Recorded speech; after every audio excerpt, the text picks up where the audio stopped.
Scott. I'm here at Spalding Nick's Fine Art in Atlanta, Georgia, where I have a two-man show with Brendan O'Connell called Bringing It All Back Home. For those of you who don't really know me, I'm a contemporary history painter. I grew up in Georgia, hence the name of the exhibition, Bringing It All Back Home.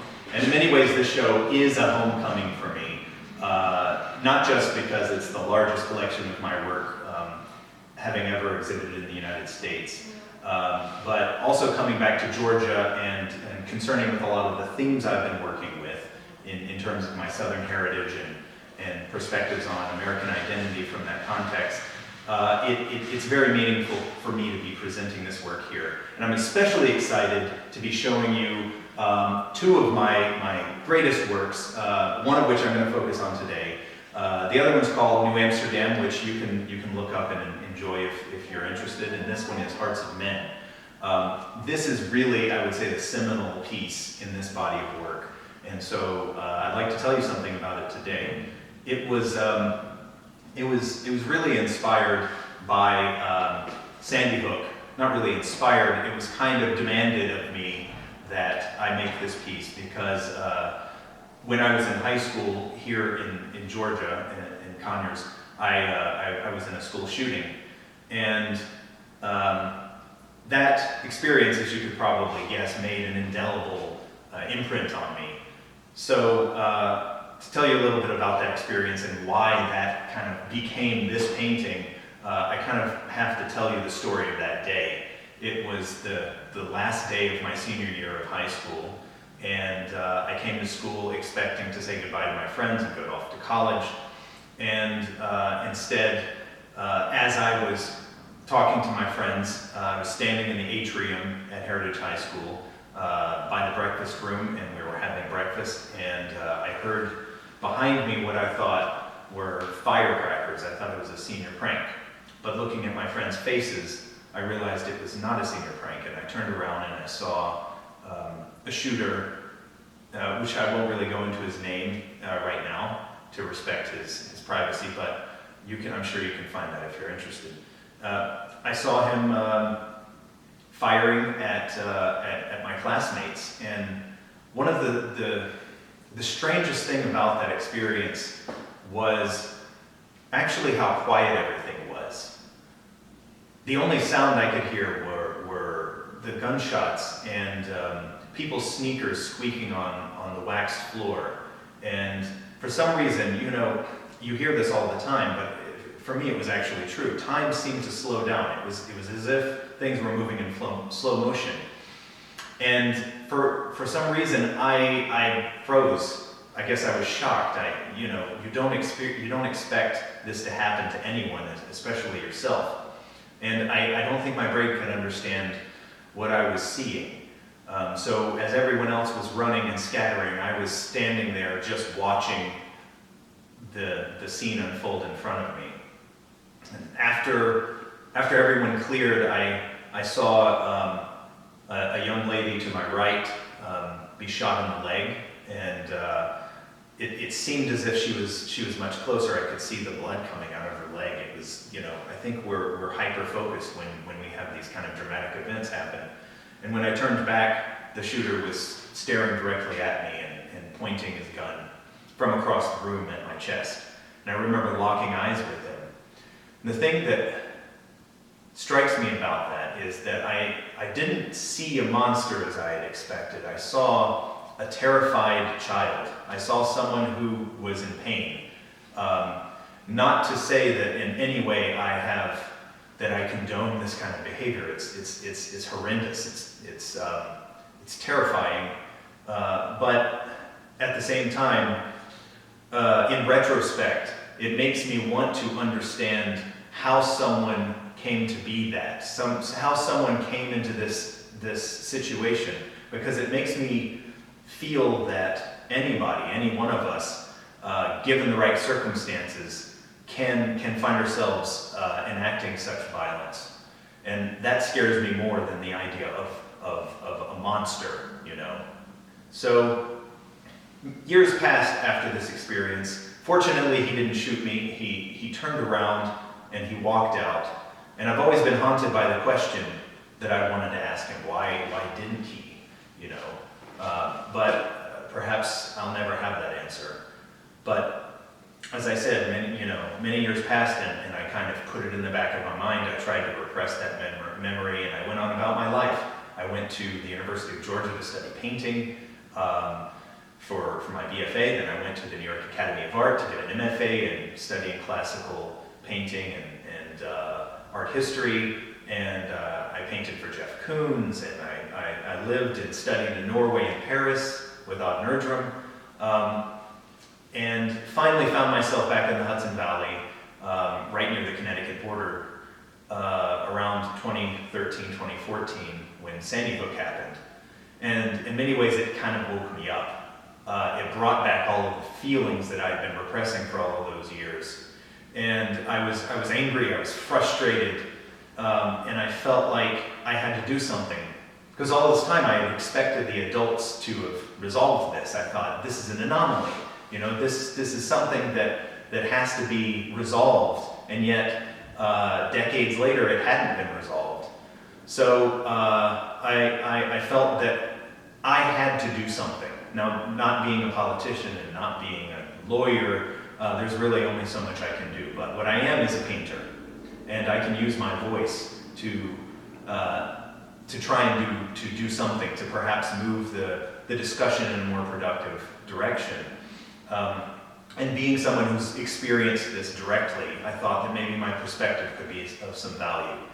So for about a year, I beat my head up against the wall trying to figure out how to unravel this, because it's such a complicated question. You know, school shootings in the United States have increased in frequency since Columbine and since the shooting at Heritage, not decreased. And unfortunately, as you know from the news, it's gotten worse. And I thought that if I could understand how we got here as a society, if I could understand the roots of this violence, then perhaps I could find the way forward. But as I'm sure everyone noticed, it's a really complicated situation. And after a year of struggling with this, I actually understood it and somehow synthesized all of this in a dream. And in my dream, I was back in the school during the shooting again, and everything was incredibly vivid, just as I had remembered it, down to the sounds. You know, it was the idea that it was this event that happened. It wasn't caused or instigated by slavery.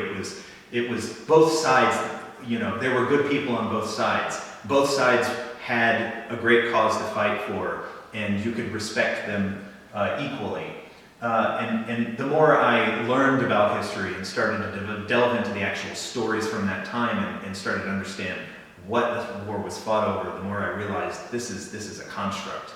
This is a farce in many ways. So I wanted to kind of present that mythology, and at the same time, I included the antidote to that mythology, which is the skull of René Descartes. At the same time as the Civil War was being fought, the main argument for the reason why African Americans were enslaved was that they were inferior, that they were less evolved. And so in their early stage of scientific investigation, people were saying that it was because European and Caucasian skulls are larger than people from African descent.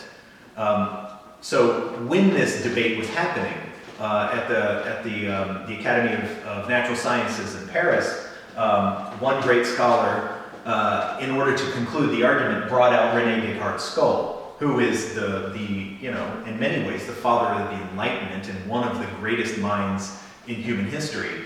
And René Descartes' skull is actually rather small compared to a lot of other people's skulls. And so it was kind of the answer to this debate, that in fact the size of your skull has nothing to do with your intelligence or where you are in terms of evolution. So so we have the mythology of the noble warrior, and we have the antidote to kind of the subterfuge that was going on during the time. A lot of people have asked me about this horse, and the horse is more of a kind of an emotional statement to just give this feeling of animal violence to the entire painting. And one of the things about this figure, the Union soldier, is that he's suddenly turned upon his own men because he's found his brother dead or dying in the field. He's turned around, and in this kind of brute passion, he's not even using the gun as a gun, he's using his rifle as a club. His sense of intellect, his sense of humanity has eroded, and he's not seeing things clearly. He's overwhelmed by fear and anger. And at the same time, you have these ghostly figures of other Union soldiers. You can see they're ghostly because some of the lights are coming through here. They're apparitions of sort, are repeating and this violence upon him. So in many ways, this is a metaphor for how the Civil War and the ghosts of the Civil War symbolically have continued to repeat through up until and including our present era. So at the time, I didn't really, I sensed it, but I hadn't really consciously understood the dramatic divisions that were growing in our own country. And right about the time I finished this painting was just before the 2016 election. And it all became clear after that, with the election and with people's response to that and Charlottesville, it really clarified that these fault lines, these divisions, the wounds that divide our country we thought had been healed, we thought we had addressed them, and yet they've always been there just beneath the surface, festering. So this painting actually made a lot more sense to me in retrospect, after finishing it, after seeing the trajectory of history. This is the figure here, the nude woman, is an allegory of liberty, and in this context, she's on her knees.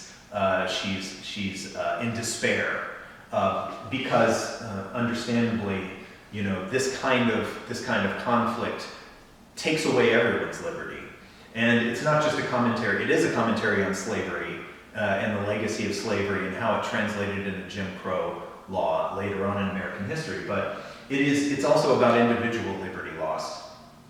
And that brings us down to the young man here, the drummer boy.